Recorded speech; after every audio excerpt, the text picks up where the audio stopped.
여러분, 이 세상에서 가장 악한 사람이 누구라고 생각하십니까? 우리 생각들이 다 다양하게 있을 것입니다. 여러분 다 다양하게 생각할 것입니다. 제가 볼 때는 받은 은혜가 많은데, 어떤 분한테 받은 은혜가 많은데 그 은혜를 망각하고 배신을 한다든지, 완전히 받은 은혜를 갚을 생각을 안 하고 오히려 그 사람을 해롭게 만드는, 원수같이 되는 사람, 이 사람이 정말 악한 사람이 아닌가, 이런 생각을 해봅니다. 그럼 여러분이 속으로 그런 악한 사람이 정말 진짜 나쁜 사람이네, 이렇게 속으로 생각하고 앉아 계시지만, 가만히 생각해 보면 우리가 하나님 앞에 그러고 있어요. 우리가 그렇게 하고 있어요.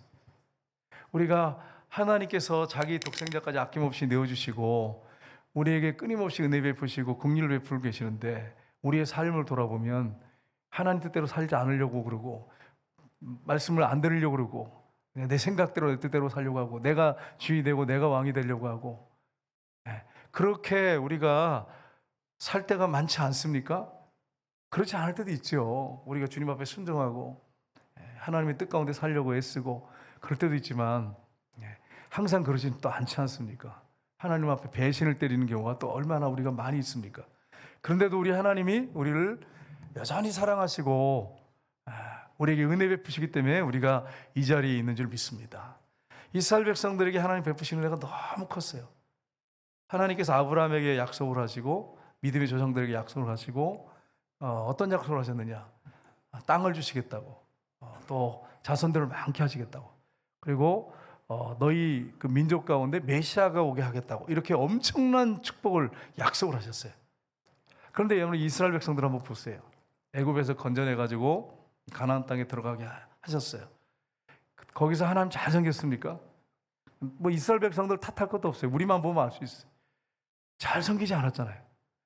자손도 많게 해야 하시고, 가나안 땅도 7족속 다 몰아내고 그 땅을 다 주셨어요. 근데 어떻게 했습니까? 그들이 그 땅에 거주하면서 우상을 섬겼어요.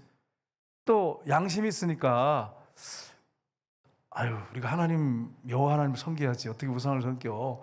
그리고서는 하나님과 우상을 같이 섬겨. 미안하니까, 뭔가 좀 찝찝하고 걸리니까. 그래서 혼합이 돼버렸어요. 그래서 계속 악을 행하고 죄를 범하니까 하나님이 어떻게 하십니까? 죄를 범하면 하나님 가만히 안 계시잖아요. 사랑하시기 때문에 근실히 징계하시잖아요. 징계를 하면, 이방 나라를 통해서 막 징계하면 막 잘못됐습니다, 회개합니다, 막 회개하고 부르짖어 기도합니다. 하나님 살려주세요. 그럼 하나님이 구원자를 보내가지고 그들을 건져주세요. 그러면 이제 평안하게 되잖아요. 그럼 하나님이 주신 은혜를 또 싹 잊어버려요. 그리고 또 범죄하는 데 들어가요. 그래서 계속 우상 숭배하고 또 타락하고, 막 도덕윤리적으로 타락하고. 그러니까 어떻게 합니까? 또 하나님이 죄 지으니까 징계를 하세요. 그럼 또 징계하면 또 하나님 잘못했어요 회개하면서 또 하나님 역사해 주세요 막 그러면서 부르짖으면 또 구원자를 통해서 구원해 주시고, 또 이제 평안하면, 안정되면 망각하고 또 죄에 빠지고. 여러분, 이 모습이 이스라엘 백성들의 모습인데, 이스라엘 역사를 보면 사사기 특히 두드러지죠. 이스라엘 역사 보면 다 이런 역사예요. 그런데 이 역사가 이스라엘 역사만 그렇습니까? 우리 개인의 삶에 하나님과의 관계에서도 우리가 그렇게 하잖아요. 저의 삶 보니까 저도 그렇게 하더라고요. 하나님께서 그럼에도 끊임없이 은혜를 베푸시니까 계속 은혜를 베푸시고 붙잡아 주시고 그렇게 사랑하시고, 하나님의 열심으로 우리를 이끌어갔어요. 하나님의 열심으로 우리를 천국까지 인도하세요. 그렇게 하지 않으면 저 여러분이 어떻게 하나님 앞에 가겠어요? 내 열심 가지고 되겠어요, 여러분? 조금만 상황과 환경만 주어지면 죄를 짓고 하나님 앞에 벗어나려고 그러는데, 그런 존재인데 어떻게 내 힘으로, 내 능력으로, 내 능력으로 가겠냔 말이에요, 천국에. 하나님이 정말 하나님의 열심으로 은혜를 베푸시고 우리를 붙잡고 계속해서 용서해 주시고 우리를 붙잡아 주시고 인도해 주시고 이끌어 주시고 징계하시고, 그러면서 또 회개하면 돌이키면 또 붙잡아 주시고 이끌어 주시고, 그렇게 해야지 우리가 하나님 앞에 천국까지 갈 수 있지. 안 그러면 하나님 내버려 두고 니네들이 알아서 내가 지켜볼 때 점수 매길 테니까 니들 한번 마음껏 살아봐라, 내가 체크해가지고 점수 되면 천국에 들여보내겠다. 그러면 누가 천국에 가겠어요? 아무도 못 가요. 그 하나님의 열심으로 우리가 구원받는 것입니다. 그러니까 하나님의 은혜죠, 이게 하나님의 은혜. 여러분, 우리가 이런 은혜를 받고 있어요. 그래서 이스라엘 백성들의 오늘 본문에 보면 레위인들이 자신들의 그 역사를 상기하면서 계속 상기하면서 하나님께 기도하면서 우리가 이렇게 살았습니다. 그러면서 이제 뭐라고 하냐, 맨 마지막에 보면 하나님, 그래서 우리가 굳게 하나님 앞에 언약을 세우고 우리가 굳게 우리가 결심을 했습니다. 그래서 견고한 언약을 세우고 하나님의 뜻대로 살겠습니다. 그렇게 결심하고 서약서를 쓰고 이렇게 결단하는 게 이스라엘 모습이에요. 그러니까 여러분, 자, 그러면 제가 물어볼게요. 이렇게 견고한 언약을 세워가지고 하나님, 우리가 이렇게 살게요. 레위인들이 갖고 이스라엘 백성들이, 지도자들이 이제 언약을 세웠어요. 그 다음에 정말 이렇게 언약을 세운 대로 살았을까? 여러분, 남편들 중에 예수 안 믿는 남편들 있잖아요. 그래서 여보, 교회 한번 꼭 한번 가주세요. 부탁하면 그래, 말로 그러던 해마다 그래 안 돼. 그러면 이제 써달라고, 이렇게 서약서를 써달라고. 우리 교회도 있어요. 몇 분 계세요. 서약서를 내년부터는 꼭 교회를 가겠습니다. 이렇게 서약서를 해서 사인까지 딱 하고, 그리고 줬어요. 잘 이렇게 섬기니까 이렇게 했겠죠. 얼마나 귀합니까? 그거 받는 거 쉬운 거 아니거든요. 정말 남편 잘 섬겨야 돼. 근데 그 서약서를 분명히 보여주는데도 안 가요. 고집 피우고. 또 몇 년 있다 또 써줘, 서약서를. 이번에는 꼭 가겠다고 서약서를 써줘. 그리고 갑니까, 안 갑니까? 안 가. 인간의 이 본성이 얼마나 악한지 여러분 보세요. 얼마나 악한지. 이게 하나님의 은혜가 아니면, 하나님의 열심이 아니면 예수 믿는다는 게 참 힘들고 어려워요. 하나님의 성령의 능력이 아니면 예수 믿는 건 정말 힘들어요.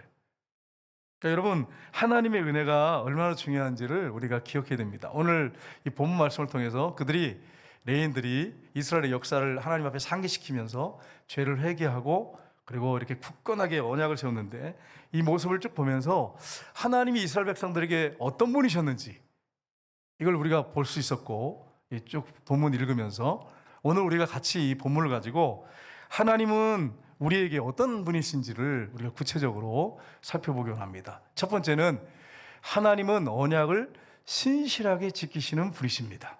하나님은 자기가 한번 약속하면 그 약속을 신실하게 지키신 분이에요. 여러분과 저도 하나님처럼 이렇게 하나님 닮아서, 주님 닮아서 약속을 잘 지키는 저와 여러분 되시기를 주님 여러분 축복합니다. 예수 믿는 사람들이 약속을 잘 지켜야 되는데, 제가 이제 어떤 분한테 들은 얘기인데, 우리 교회 아니에요, 다른 분도 들었는데, 거짓말만 얼마나 하는지. 교회 다니는 분 얘기예요. 교회 다니는 분 입만 열면 거짓말하고 약속해도 하나도 안 지키고. 여러분, 이렇게 하면 여러분 전도가 되겠어요? 한번 생각해 보세요. 우리 하나님은 신실하십니다. 한번 약속하시면 100% 지키시는 분이세요. 그게 하나님이십니다. 성경에 보면 우리 아브라함에게 하나님 약속하시죠. 이삭을 딱 바치려고 하니까 하나님이 됐다 아브라함아 그러시더니 아브라함에게 약속을 하세요. 뭐라고 약속하십니까? 22장 18절 말씀 보세요. 같이 읽겠습니다. 내 씨로 말미암아 천하 만민이 복을 받으리니 이는 내가 나의 말을 준행하였음이니라 하셨다 하니라. 아멘. 여기서 내 씨는 단수입니다. 예수 그리스도를 말합니다. 예수님을, 이 씨가 단수로 되어 있거든요. 메시아로 말미암아 천하 만민이 복을 받으리니 이는 내가 나의 말을 준행하였음이니라 하셨다 하니라. 네 씨가 누구냐면 아브라함의 후손 중에 메시아가 온다는 것입니다. 근데 지금 하나님이 약속을 지키셨습니까? 안 지키셨습니까? 지키셨어요. 그래서 천하 만민이, 저와 여러분이 복을 받았어요. 예수 믿고 천국하는 사람이 됐어요. 얼마나 감사해요, 여러분. 얼마나 감사해요. 그 약속을 지키셨어요. 내 씨로 말미암아 천하 만민이 복을 받으리라 그랬는데 정말 우리가 영적으로 복을 받았어요. 예수님 오셔서 예수 믿어서 천국 가는 하나님 백성이 되었어요. 여러분과 제가 얼마나 큰 축복을 받았습니까? 근데 하나님이 아브라함한테만 약속하신 게 아니에요. 이삭에게도 약속하세요. 그 아들 이삭에게 뭐라고 약속하시냐? 창세기 26장 4절 보겠습니다. 같이 읽겠습니다. 내 자손을 하늘의 별과 같이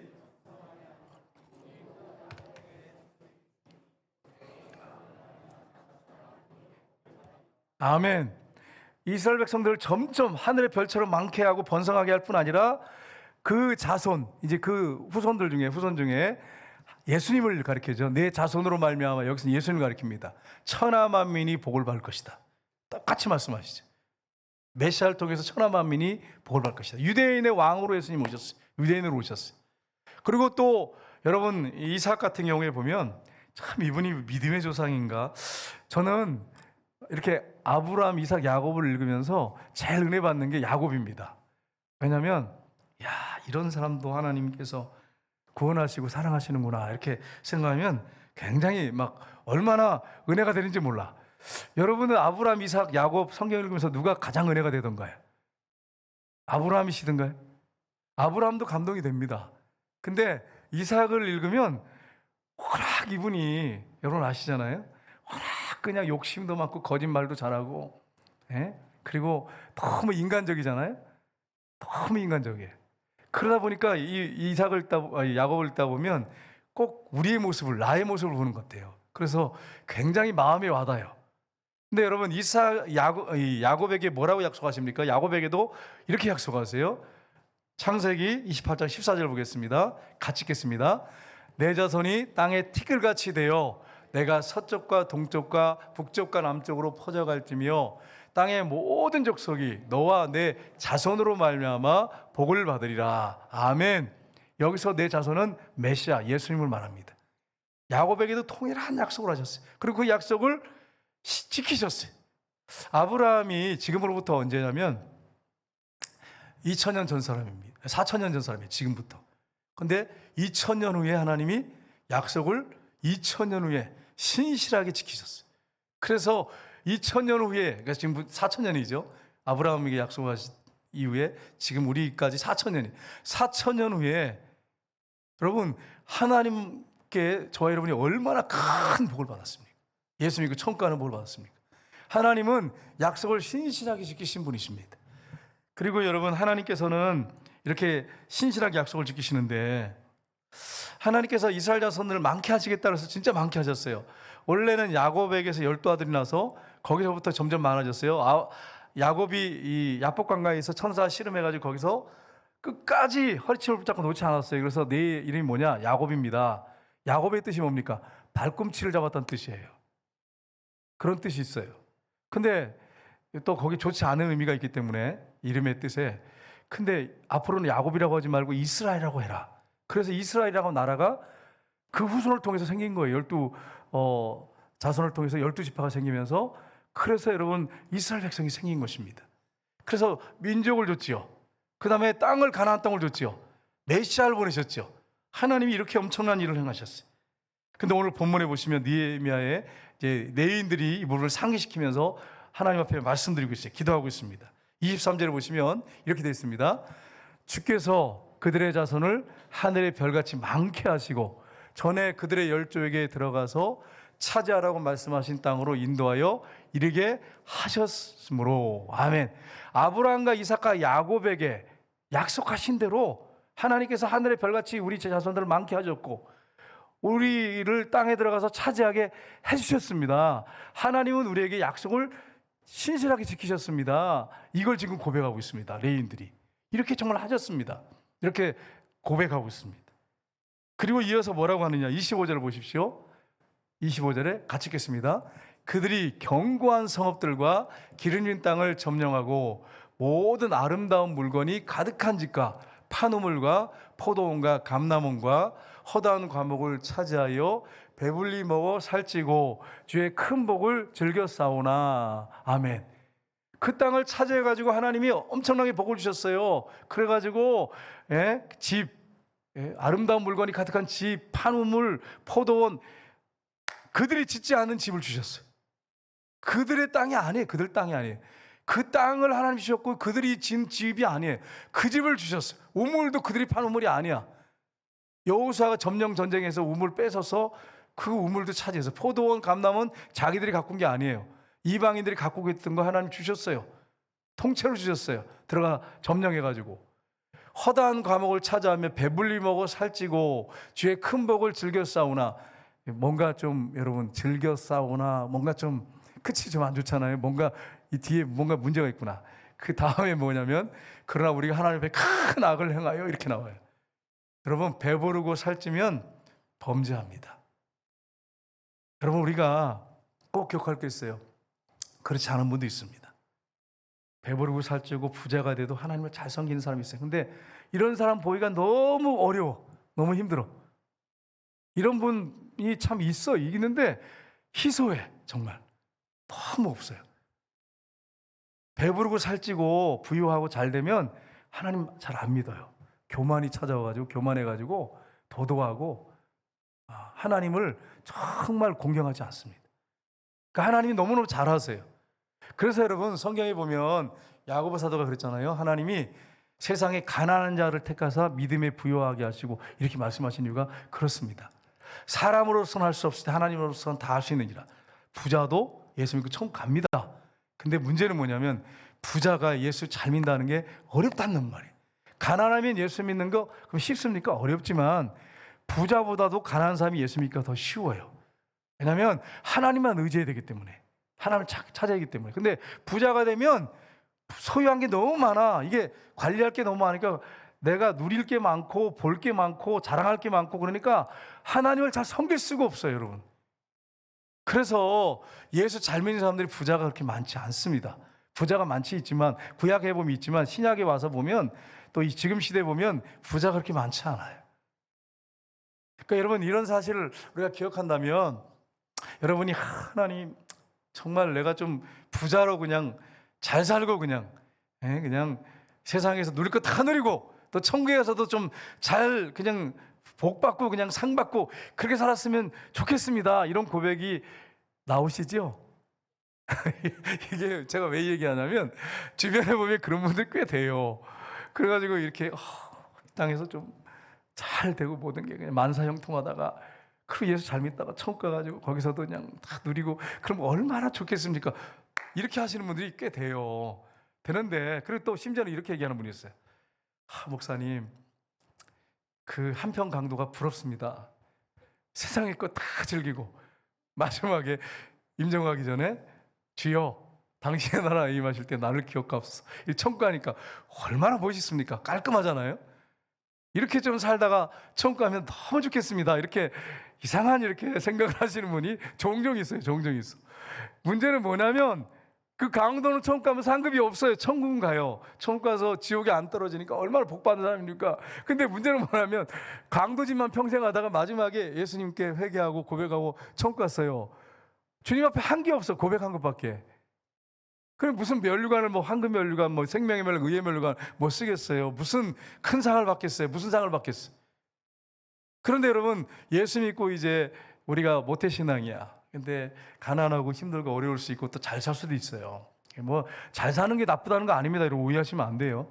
잘 살 수 있고 못 살 수 있어요. 근데 주님이 나의 전부야.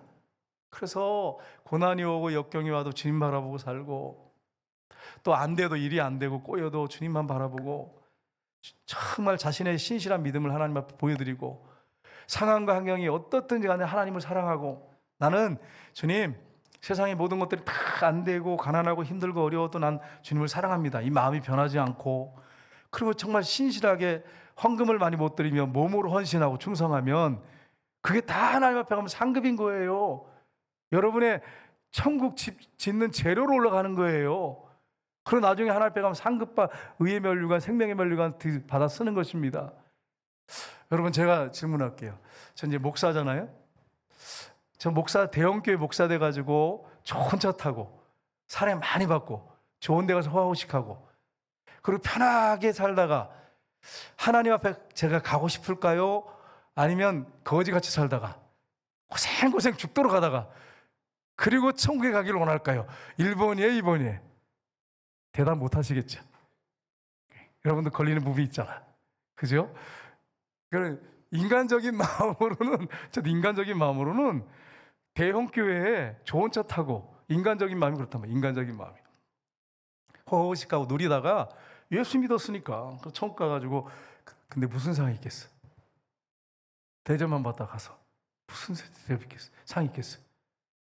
힘들고 어렵고 그래도 주님 바라보고 헌신하고 충성하고 눈물 흘리면서 감사하고 감격하고 없는 물질 나누고 힘들고 어렵지만 또 때로는 몸이 아플 때도 있겠죠. 약할 때도 있겠죠. 그 몸을 주님 앞에 들이 헌신하고 그렇게 살다가 하나님 앞에 가야 네가 잘했다고 그러고 인정받고 칭찬받고 상 받죠. 천국에 가면 대형교회 목사님들이 윗자리에 앉는 게 아니에요. 여러분 착각하시면 안 돼요. 대형교회 목사님들이 윗자리에 있는 게 아니고 물론 그런 목사님도 있을 수 있어요. 대형교회인데도 정말 정말 생명 바쳐 헌신하고 그렇게 하셔서 가신 분들은 그렇게 받을 수 있겠지만, 일반적으로 교인들 저 시골교회, 저 강원도 두메산골 뭐 섬마을에 들어가서 아무도 알아주지 않는데 찢어지게 가는데 예수님만 바라보고, 양들 위해서 눈물을 흘리면서 양들만 바라보고 그들을 사랑하고 한 사람 한 사람을 위해서 정말 생명 바쳐 헌신하고 그렇게 하다가 하나님 앞에 간 목사님들은 상이 큽니다. 그러니까 여러분, 제가 존경하는 사람은 선교사님이고, 저 농촌 아주 오지에 들어가서 헌신하시고 섬에 들어가서 정말 힘들게 사는 그런 목사님들을 난 존경합니다. 솔직히 얘기해서 그래요. 나 대형교회 목사님 존경하지 않습니다. 그분들을 내가 우습게 여기는 게 아니고, 그분들은 그분 나름대로 귀하게 쓰임받지만 정말 그분들은 그래도 그렇게 헌신할 수 있는 여건과 환경이 되지만, 일이 정말 힘들고 어려운데 정말 고통 가운데 있으면서 그 양 얼마 안 되는데 그 양을 위해서 생명 바쳐 헌신하는 종, 너무너무 귀합니다. 제가 이제 목사님들 얘기 들어보면, 섬에서 선교하신 분들, 목회하신 분들 얘기 들어보면 이런 얘기를 하세요. 목사님 정말 위대하십니다. 훌륭하게 목회를 잘 하시고 계십니다. 막 이렇게 하면 목사님들이, 양심 있는 목사님들이 이렇게 하는데요. 난 매일 도망가고 싶었습니다. 매일 도망가고 싶었습니다. 이렇게 얘기하신대. 근데 그걸 말을 차마 못 하시는 거지. 근데 정말 신실한 목사님들이 있거든요. 그런 분들은 난 정말 주님만 바라보고 정말 뜨거운 눈물을 흘리면서 주님만 바라보고 양들을 위해서 내가 희생하고 헌신하는 것이 나는 가장 큰 복이라고 생각합니다. 진짜 목사예요. 그렇게 하시다가 주님 앞에 가시는 목사님들이 있어요. 정말 존경받아 마땅한 분이십니다. 그러니까 여러분이 이런 사실을 기억한다면 우리 장로님들이나 우리 중직자들이 어렵게 살 수 있습니다. 근데 이 주님의 일은 또 너무 무겁고 힘들어. 근데 정말 주님 사랑해서 주님 바라보고 여러분이 헌신하고 충성하면 나중에 하나님 앞에 가면 상 받습니다. 큰 상 받습니다. 이 부분을 여러분 잘 생각하셔야 돼요. 하나님 앞에 서서 크게 인정받고 칭찬받고 상 받는 사람이 최고의 사람, 성공한 사람이에요. 마지막에 웃는 사람이 잘 웃는 거예요. 근데 이 땅에서 막 누리고 다 누리면서 소바호식하고 편하게 살다가 하나님 앞에 갔는데 난 너 모른다라든지, 너는 어쩜 그렇게 세상에서 너만 위해 살다 왔느냐, 이렇게 그런 말을 듣는다든지 그런다면 이건 정말 비참한 일이에요. 이런 일이 벌어지면 안 됩니다. 그래서 여러분, 이 부분을 여러분 잘 생각하셔서 오늘 본문에 분명히 이야기하겠습니다. 성경에 보면 스팔전 목사님 이런 말씀하셨어요. 성경에 예언과 약속이 32,500가지가 있대요. 그리고 이제 다른 목사님이 연구하는 결과인데, 개인적으로 우리 각 사람에게 7,000구절의 약속이 있답니다. 7,000구절. 그럼 여러분, 창세기부터 쭉 읽으면 우리가 묵상해 보면 하나님이 우리에게 주신 약속들, 예를 들어서 평안에 대한 약속, 도우시겠다는 약속, 두려워하지 말라고 하는 약속, 이런 약속들 있잖아요. 기도 응답하겠다는 약속, 지키시겠다는 약속, 이게 한 7,000가지가 된대요. 여러분, 하나님께서 우리에게 주신 약속이 7,000가지 이상, 뭐 예언하고 약속은 32,500가지예요. 우리가 이 약속의 말씀을 붙잡고 기도한다면 하나님이 그대로 이루어 주신다. 이걸 여러분이 꼭 기억하셔야 돼요. 여러분, 예를 들어서 여러분 아들이 있는데, 아들이 아버지 차 한 대 사주세요 이렇게 했어요. 그래서 여러분이 지금 돈이 없으니까 1년 후에 사줄게. 그래서 아빠 그러면 각서 써줄 수 있습니까? 인간을 못 믿잖아요. 그래 써줄게. 1년 후에 각서를 썼어요. 약속을 해서 아버지가 사인을 냈어요. 그 아들이 그걸 갖고 있어요. 그래서 1년이 다 됐어요. 아버지 찾아주세요. 돈이 없는데, 지금 없는데 어떡하지? 그러면 아들이 하는 게 뭐죠? 각서 내놓는 거예요. 아버지 사주신다고 했잖아요. 1년 후에. 오늘 1년하고 이틀 지났습니다. 사주세요. 그러면 꼼짝 못해요. 이건 빚을 내서도 해줘야 돼. 왜냐하면 아들하고 약속이기 때문에. 마찬가지예요. 하나님은 그렇게 못해주시는 분이 아니에요. 모든 걸 다 가지신 전능하신 분이에요. 그분이 우리에게 약속을 하셨어요. 그런데 이 약속을 우리가 하나님 앞에 딱 내밀고, 하나님 약속하셨잖아요. 하나님 응답해 주세요. 내 욕심이 아니라 욕심 채우려고 하는 게 아니고 하나님의 뜻을 위해서 하나님 이렇게 약속하셨잖아요. 이루어 주세요 라고 하면 왜 여러분 응답 안 하시겠어요? 그러니까 여러분이 기도 제목이 있거든. 무조건 기도만 하지 말고 이게 욕심인지 아닌지를 검증하려면 성경을 읽어보시면 알아요. 묵상하면 내가 지금 이게 욕심인지 아니면 욕심이 아니라 정말 꼭 필요한지, 하나님께 영광이 되는 건지 하나님 뜻인지를 알게 됩니다. 그래서 여러분이 그 말씀을 가지고 기도하다 보면 하나님이 응답하십니다. 그래서 말씀을 봐야 되는 것입니다. 두 번째는 하나님은 은혜와 긍휼이 풍성하신 분이십니다. 여러분, 하나님께서 이스라엘 백성들에게 범죄함에도 계속해서 은혜와 긍휼을 베푸셨습니다. 그래서 오늘 26절에 보시면 이렇게 고백합니다. 같이 읽겠습니다. 그들은 순종하지 아니하고 주를 거역하며 주의 율법을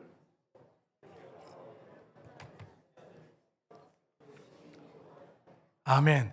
하나님께서 이렇게 엄청난 복을 주셨는데 어떻게 합니까? 말씀에 순종하지도 않고 하나님 말씀을 거역하고 율법을 등 뒤로 던졌단 말이에요. 등지고 나면 등에 뒤로 던져버렸단 말이에요. 주께로 돌아오기를 권면하는 선지자들을 죽이고, 우리 하나님이 막 선지자들을 계속 보냈어요. 남유다와 이스라엘 선지자를 보냈어요. 근데 선지자들을 어떻게 했습니까? 죽였어요. 핍박하고 죽였어요. 모독했어요. 이런 일을 했습니다. 근데 여러분, 이게 이스라엘 백성들에게만 해당될 말씀이 아니고 우리 안에도 이런 마음이 있어요. 바른 소리 하면 듣기 싫어. 그 사람한테 분노가 막 나요. 분노가. 저도 모태신앙이기 때문에 신앙생활 쭉 해왔잖아요. 그러다 보니까 모태신앙 아닌 사람보다는 덜 죄를 졌겠죠. 근데 겉으로는 그런데 내 내면은 그렇지 않더라고요. 살펴보니까 정말 많은 죄를 졌어요. 저도 예전에 서울에 있을 때 부목사 할 때 담임 목사님이 강하신 분이어가지고 수석 목사한테 가가지고 우리 목사님 어떻게 저럴 수가 있어요? 난 정말 이해가 안 돼요. 이렇게 얘기를 했어요. 그랬더니 수석 목사님이 이렇게 말씀하시는 거예요. 중이 절이 싫으면 절을 떠나야지 절이 어떻게 중을 떠나겠냐. 이렇게 제가 여러분, 이게 참 이렇게 하시면 좀 내가 봐도 이게 좀 곤란한데, 입장이. 아니 왜 목사를 갖다 중이라고 이렇게 표현해가지고 근데 무슨 말인지 확 와닿죠, 여러분. 무슨 말인지 확 와닿더라고요. 그래서 예, 알겠습니다. 그리고서는 그다음부터 기도하면서 계속해서 하나님 앞에서 내 자신을 들여다보니까 나같이 악한 사람이 없는 거예요. 나같이 악한 사람이 없는 거예요. 제가 목사님을 잘 섬기려고요. 목사님이 투석을 하셨는데 존경합니다. 저는 그분을 정말 존경해요. 근데 그분이 성격이 너무 불같아가지고 그게 너무 힘들었어요. 투석을 하다 보니까 이제 새벽 예배 아침에 6시쯤 되잖아요. 그러면 모시고 병원에 가서 투석하도록 이렇게 제가 한동안 맡았는데, 이분이 화가 나면 막 얼마나 불같이 화를 내는지 막 속에서 저도 막 불이 나더라고. 화도 불을 내시니까 화를 내시니까, 그러니까 속으로 무슨 생각이 드냐면 내가 그 새벽기도 맞추고 이렇게 헌신하는데 목사님을 이렇게 섬기는데 왜 이렇게 화를 내나 막 목사님 미워 죽겠는 거예요. 그리고 그 다음에 이제 어떤 일이 벌어지냐, 미우니까 그 다음에 그분에 대해서 어떤 생각이 나냐면 분노가 막 나면서 두려움이 막 엄습하는 거예요. 그래가지고 기도하기 시작했어요. 하나님, 목사님 생각하면 두렵습니다.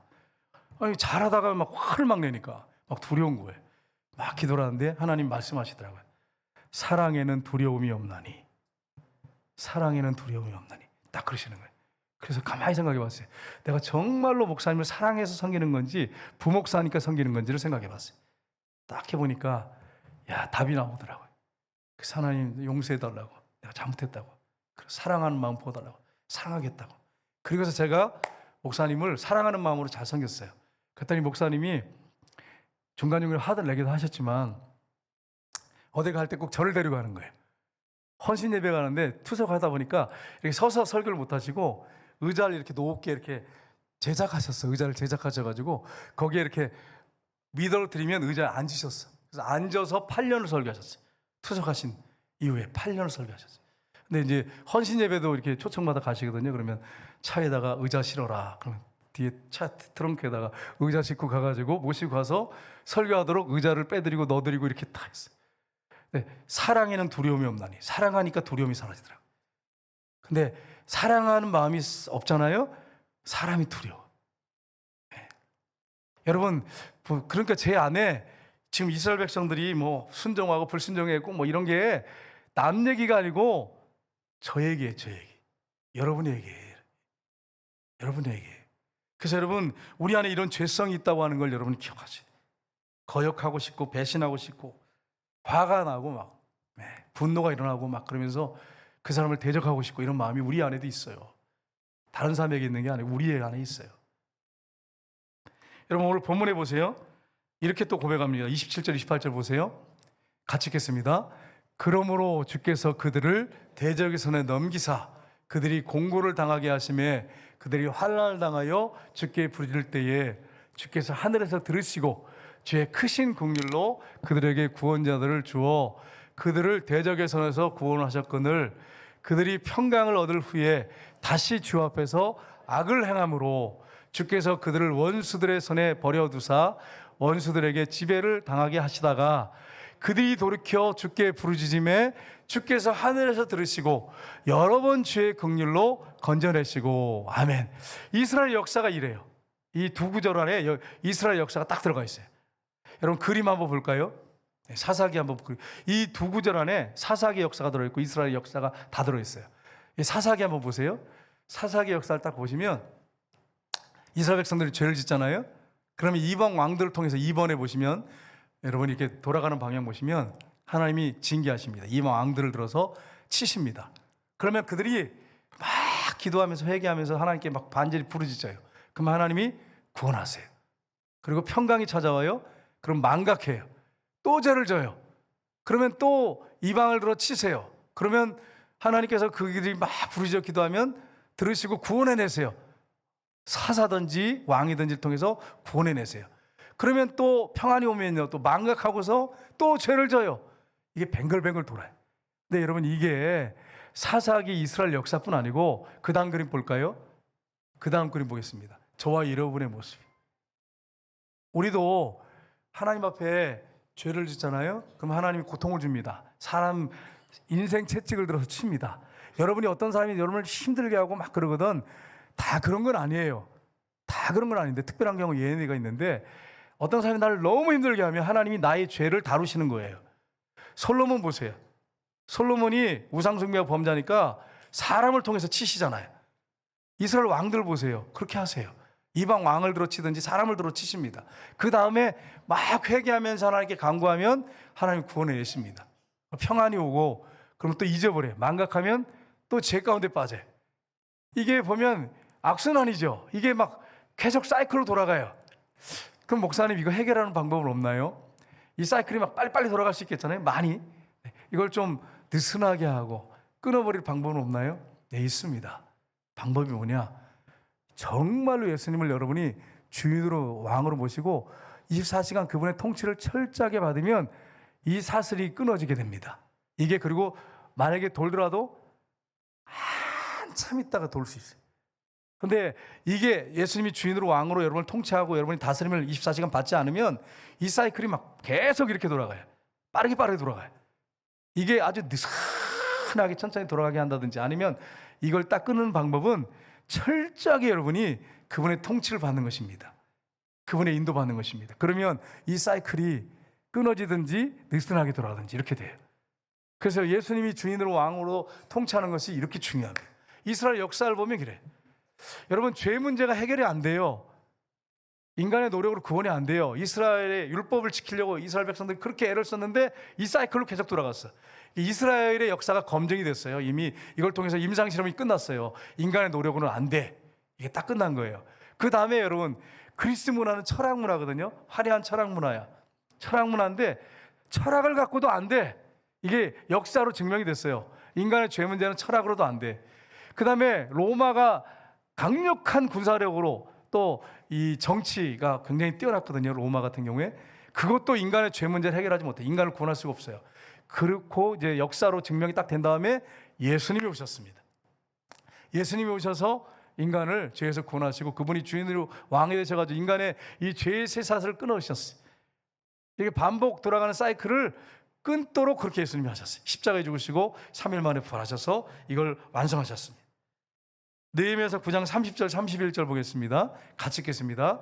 그러나 주께서 그들을 여러 해 동안 참으시고 또 주의 선자를 통하여 주의 영으로 그들을 경계하시되 그들이 듣지 아니하므로 열방 사람들의 손에 넘기시고도 주의 크신 긍휼로 그들을 아주 멸하지 아니하시며 버리지도 아니하시오니 주는 은혜로우시고 불쌍히 여기시는 하나님이시니이다. 아멘.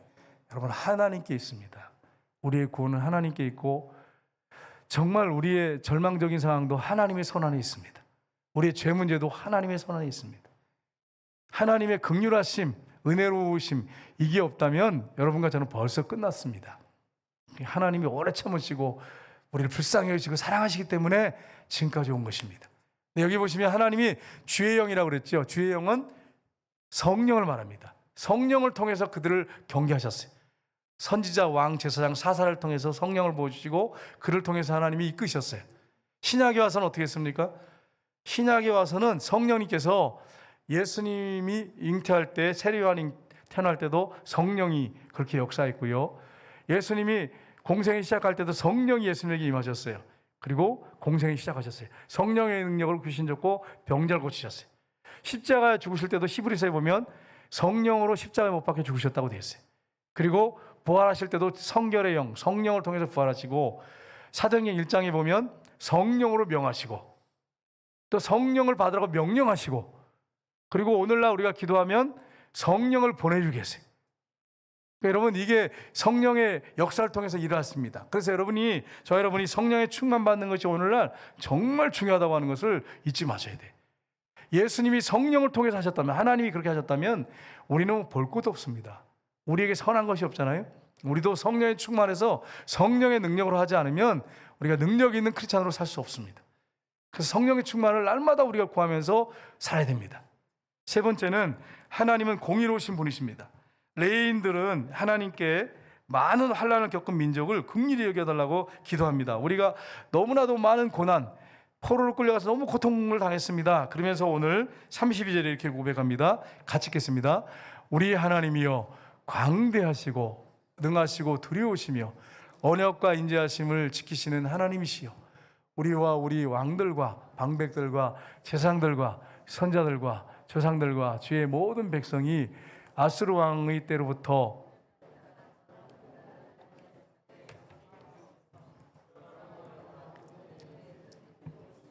우리는 악을 행하였사오나 주께서는 진실하게 행하셨음이니이다. 아멘. 하나님, 우리가 당한 환난을 보십시오. 아수르 때부터, 그 왕 때부터 계속 고통을 하고 바벨론 통해서 고통당하고 포로로 끌려가고 이런 환난을 당했는데 이걸 작게 보지 마시고 하나님 긍휼히 여기십시오.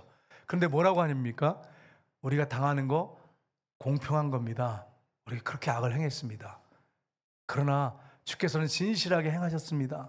이런 고백을 하고 있습니다. 여러분, 하나님이 여러분과 저를 징계하실 때, 범죄에서 징계하실 때 하나님이 지나치게, 하나님이 과도하게 우리를 다루실까요? 아니에요. 하나님이 다 하십니다. 혹시라도 과도하게 다뤘다면 하나님께서 우리에게 큰 은혜를 또 베푸세요. 이걸 여러분 잊지 마셔야 돼요. 하나님께서는 우리에게 계속해서 공의로우시기 때문에 억울하게 하시고 우리가 이거 너무 하잖아요. 하나님 이렇게 만드시지 않으시는 분이에요. 하나님은 이스라엘 백성들에게 크신 은혜를 베푸셨습니다. 그래서 35절에 보시면 이렇게 되어 있습니다. 그들이 그 나라와 주께서 그들에게 베푸신 큰 복과 자기 앞에 주신 넓고 기름진 땅을 누리면서도 주를 섬기지 아니하며 악행을 그치지 아니하였으므로. 아멘. 여러분, 이스라엘 백성들에게 하나님이 그 후손들도 많게 하셨고 기름진 땅을 주셨는데 누리면서도 주를 섬기지 아니하고 악행을 그치지 않았다고. 우리가 예수님을 믿고 구원받았다고 하고 하나님의 자녀가 됐어요. 그리고 예수 믿고 이제 교회에 와서 이제 직분도 받고 헌신하는데 세월이 가면서 점점 가면서 어떤 일이 벌어집니까? 우리가 점점 하나님에 대해서 회의를 갖게 되고요. 그리고 점점 악을 행하고 점점 때로는 우리가 이 신앙이 고착화돼 가지고, 그런데도 몰라요. 또 군살이 100이면 여러분 찔러도 안 아프잖아요. 그렇게 우리가 돼가는 경우가 많습니다. 이스라엘 백성들도 그런 것처럼 우리도 그래요. 그래서 여러분, 군살이 100이지 않도록 항상 여러분 하나님 앞에 여러분이 깨어서 정말 회개하면서 하나님 앞에 영적으로 깨어서 바른 관계 가운데 있지 않으면 여러분 안 됩니다. 개구리가 어떻게 죽습니까? 제가 이제 개구리 이제 잡아가지고 우리 할머니 집에서 제가 깡통에다 끓이기도 하고 솥에 끓이기도 했거든요. 대주 주려고.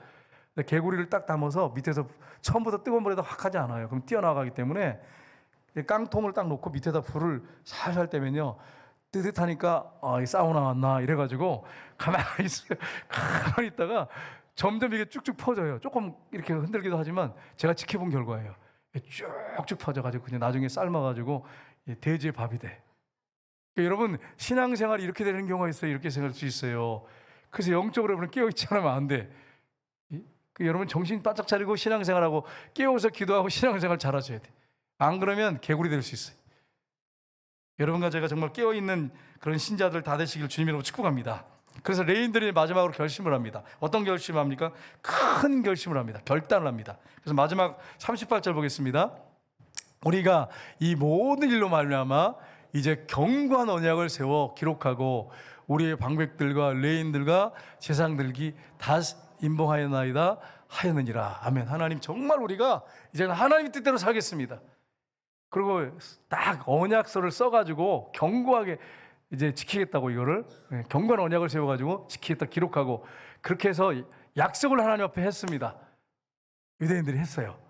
자, 그러면 질문할게요. 유대인들이 그 후에 이 약속을 견고하게 지켰을까요? 느헤미야, 에스라가 살아있을 때는 지켰어. 근데 그 후에는 떠났어요. 여러분, 인간이 결심하고 결단한다고 해서 되는 게 아니에요. 안다고, 많이 성경을 안다고 해서 되는 것도 아니에요. 이게 인간의 노력으로 될 일이 아니에요. 하나님의 은혜가 아니면 안 되는 거예요. 그래서 여러분, 하나님 앞에 어떻게 되냐면, 하나님, 나에게 선한 것이 나오지 않습니다. 나에게 성령의 충만을 주시고 주님 정말 주인으로 왕으로 내 마음에 계셔서 통치하시고 다스리옵소서. 주님 말씀하십시오. 순종하겠습니다. 이런 겸손한 마음으로 주님과 동행하지 않으면 우리도 똑같이 됩니다. 결심하고 결단을 되는 게 노력 가지고 되는 게 아니에요. 신앙생활은 인간의 방법 가지고는 안 되고 내 안에 계신 성령이 소원을 두고 행하시고 그분이 하셔야 가능합니다. 그래서 이 사실 여러분 기억하시고 이 말씀을 기억하면서 우리가 영적으로 승리하는 저 여러분 다 되시기를 주님의로 축복합니다. 시간 합심해서 한번 기도하겠습니다.